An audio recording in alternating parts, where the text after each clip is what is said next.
Good evening, scholars, parents, people. It's Joaquin Zihuatanejo coming to you live from just north of my hometown of Dallas, Texas. I live just a little north of Ordinary in a little college town called Denton, just a 20-minute drive from the barrio that I grew up in.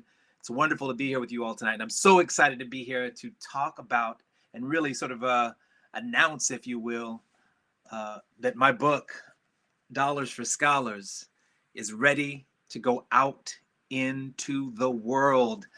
And there's a link where you can click on it to find out more information about it, see if it's a good fit for your student or for yourself or for your son or your daughter or your nephew or niece. Dollars for Scholars. I want to read something to you. You know, this is about a book, so this little session we have together. So why not just start with a little quick reading? And this is going to be very, very short because I only want to read to you my dedication page and then my epigraph. And an epigraph is a quote that opens the book. So my dedication page for Dollars for Scholars reads, for all those scholars or the fields who dream of a way out and a way back in to create change. When I was a mocoso, a snotty-nosed kid from the barrio, my tío Celestino, who helped raise me, said to me one time, he said to me, Joaquin, this, your mind, your brain, your dreams, your hopes, that will be your way out of the barrio. But it will also be your way back in to create change for good. And I never forgot that. So when I got my college degree, and when I got my graduate degree, my master's degree, I had to keep in mind that I had to remember where I came from. So I used that knowledge that I had, those degrees that I had, to give back to my city.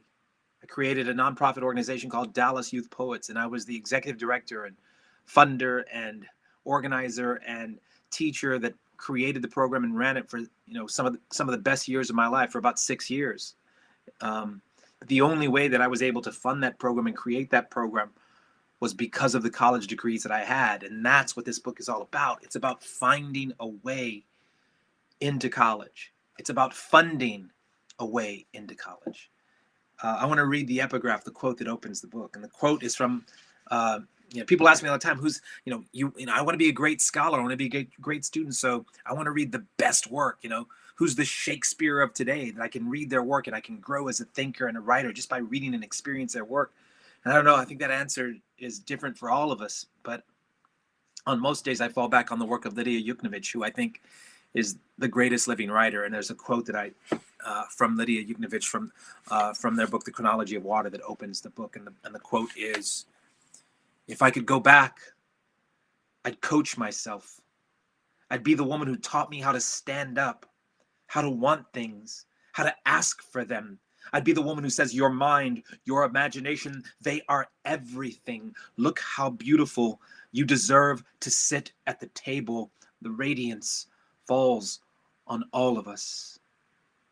I wanted young scholars all over the country, when they got their hands on this book, to realize that they deserve to sit at the table, that the radiance falls on them too. I don't care if you come from the roughest inner city neighborhood. I don't care if you come from middle of nowhere farmland in Washington State. I don't care if you come from a suburban community. Every single one of you has an extraordinary mind. Every single one of you has a dream. And every single one of you has the desire to make that dream a reality. For me, the only way that I could make my dream a reality was with education.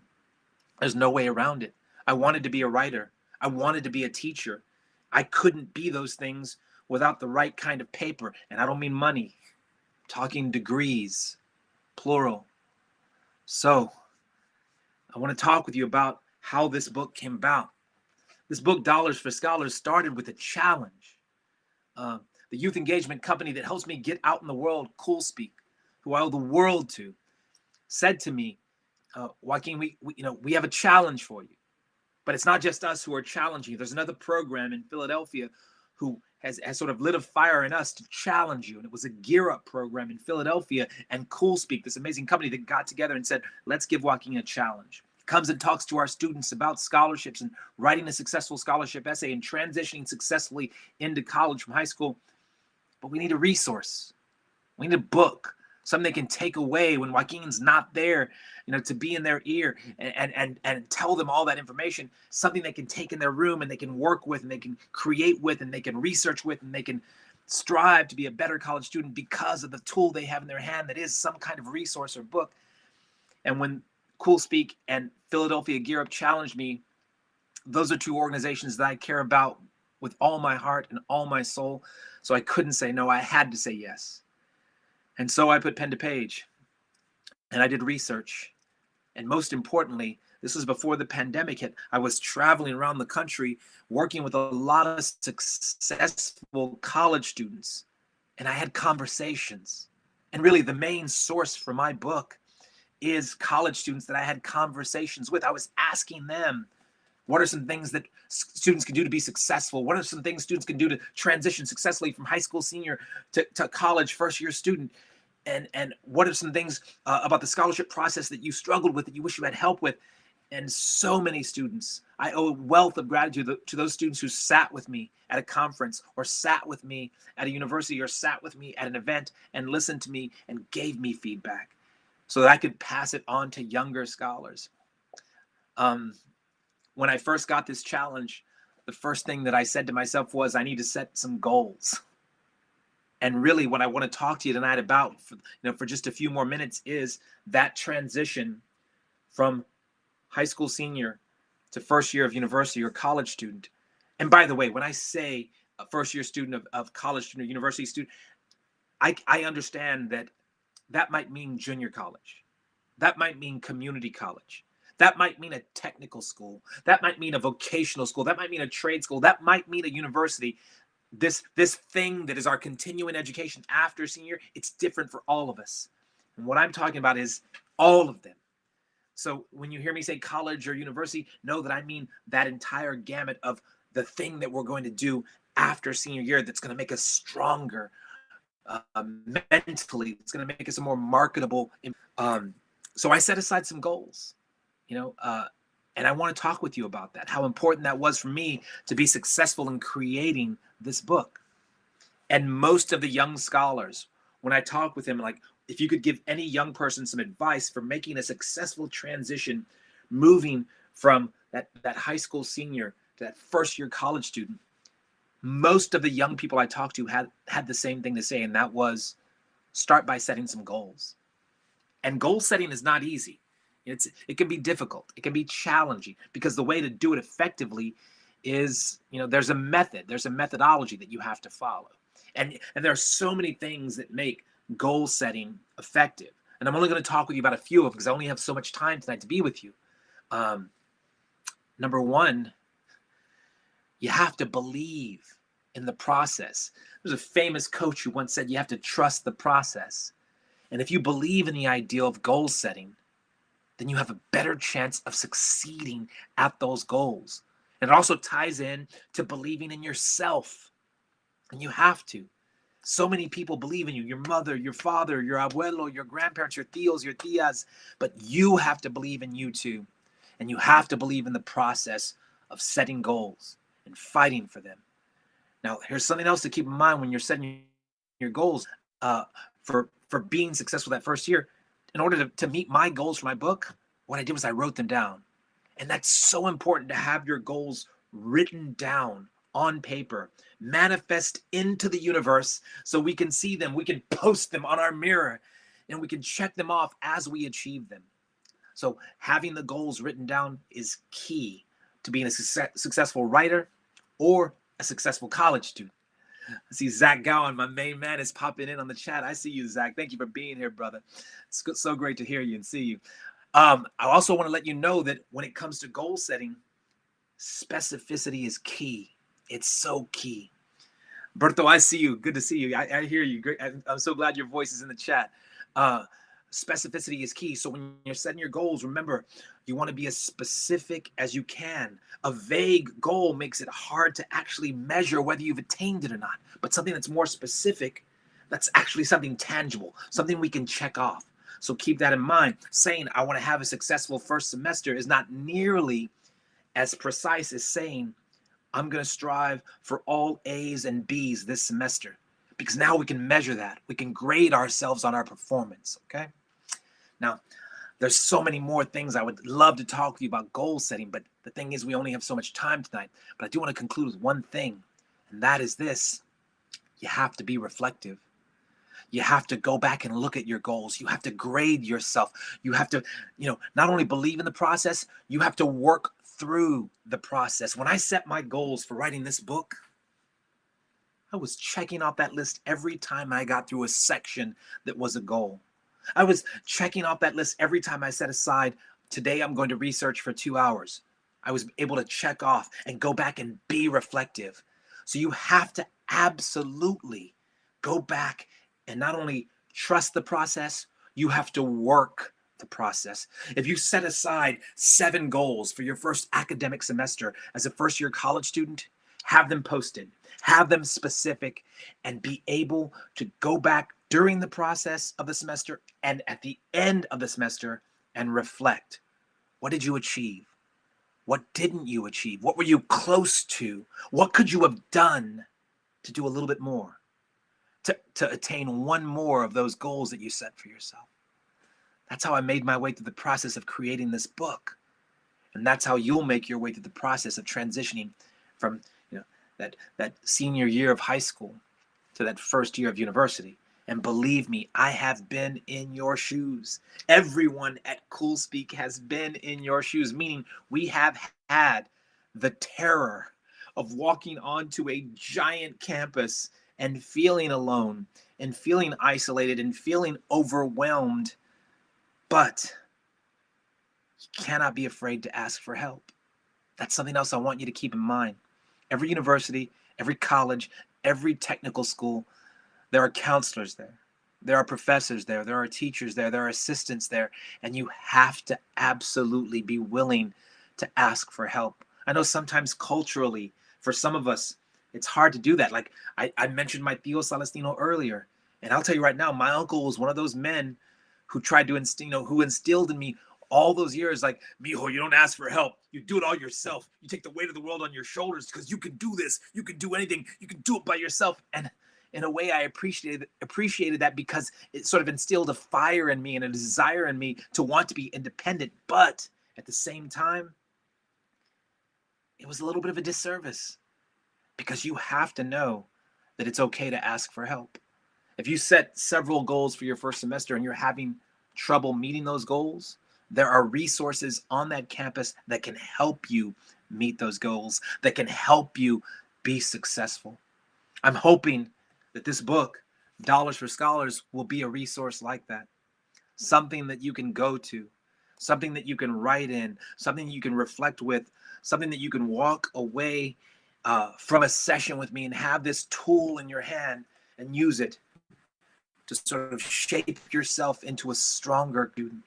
And even carry that into the second year and third year and fourth year, and even carry that in to the graduate school. For some of you, that might be a master's degree. For some of you, that might be a doctoral. For some of you, that might be both, a PhD and a master's. The sky's the limit for you all. So keep that in mind. Look, any job that's honest is noble by definition. I don't think there was a more noble man that I've ever met in my life other than my abuelo, my grandfather. My grandfather was a cotton picker. And he also mowed yards when it was off season. So he worked the land, and he didn't have a college education. In fact, he didn't finish high school. Any job that's honest is noble. Know that. But there are some jobs that you cannot have unless you have the degree. I couldn't have been a teacher. I couldn't have won Teacher of the Year. I could have been nominated for Teacher of the Year 7 years in a row the way that I was had it not been for that degree that I earned. Some of you want to be engineers. Some of you want to be nurses. Some of you want to be doctors. Some of you want to be lawyers.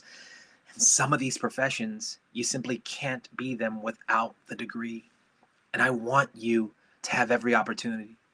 I want you to have that dream come true because I'm telling you right now, I get to work with people like Zach Gowen and people like Juan Cangas and people like Ernesto Mejia and people like Natasha Carizosa, people who are actually living their dreams. And I see their joy, and it's extraordinary. And I want you to experience the joy that they're feeling. I want you to have your dreams come true. And that's what I hope Dollars for Scholars can do for some scholars out there. They can help them find a way to make their dreams a reality. Now, we're going to have some other sessions coming up in the future. We're going to talk about a different aspect. Today, we kind of focused on transitioning from that last year of high school into that first year of university life. Oh, wow. Berto gave us a question. What's the most important part in a good essay? So there's a couple of essays that are going to be a big part of your life during this transitional period. One is, of course, the college essay. You're going to be writing university papers, college papers for your entire endeavor. But another one that you have to keep in mind, I talk about this at great length in my book, is the scholarship application essay. And we're probably going to do a whole unit, a whole YouTube live session, Facebook live session on just the scholarship essay. It's that important because there's money out there to be had. There are wealthy organizations, wealthy people sitting around in this country, on this planet saying, you know what? We need to give money to young people for college. And I want you to have their money because scholarship money means you never have to pay it back. It's a scholarship that you earn with this, if it's an academic scholarship, you know. And one of the most key factors in the process of applying for a scholarship is the scholarship essay. And there's so many things I want to tell you about writing a successful scholarship essay. In fact, I would say the bulk of this book focuses on just that. But Berto, to answer your question, number one, have a great first sentence. The first sentence is it's the reader's first chance to get to meet you as a scholarship applicant. It's like walking into a room for a job interview and having your shoulders back and your head high and a nice handshake, when we can shake hands safely. And, it's that first impression, right? That's what the first sentence, it's that important. The next thing I will say is to check your verbs. The magic of language is in the verbs. It's how we impress readers. The verb is 10 times more important than the noun, 100 times more important than the adjective. Another piece of advice, Berto, I would give you is have a great last sentence. You want to frame your essay, your scholarship essay, with a great first sentence and a great last sentence. If you can do that, you're well on your way to writing a successful scholarship essay. And the last thing I will say about that, because I want to spend a lot of time in this on one of our future YouTube live sessions, is proofread. And the reason I say that 3 times is because we have to proofread a lot. You start with the spell check on your computer. Yes, you're going to do that. But then you're going to proofread your essay yourself because there's some mistakes that spell check can't catch. You see? Because sometimes your brain is smarter than the spell check. And then you're going to have a peer, another student, read it and proofread it and offer you feedback on it. And then lastly, you want to have a mentor. That's an adult, a family member, a teacher, a counselor to proofread it as well and offer you even more feedback. The more eyes we have on the scholarship essay, the stronger it has a chance to succeed. Look, I thank you all for being here. I thank you for being excited about my new book, because I can tell you right now, I am so excited to have this ready to go out in the world. So remember, there's a link on below that you can see here on how to access the book and how to get it in your students' hands and how to get it in your child's hands or how to get it in your hands. But more than anything, I'm just excited about the future.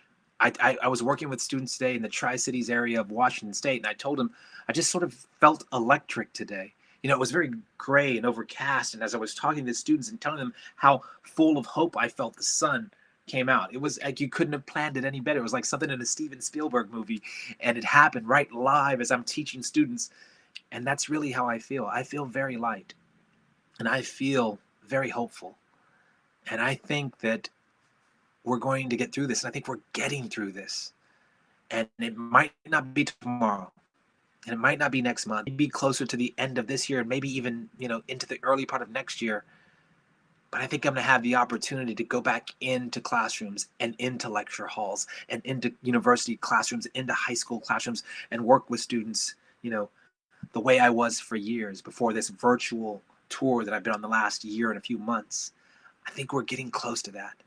And I'm hoping that not only I can take this book with me out on the road and use it to work with students, but I can get back out on that road and meet students and see them and be in a room with them and help them become an even stronger scholar.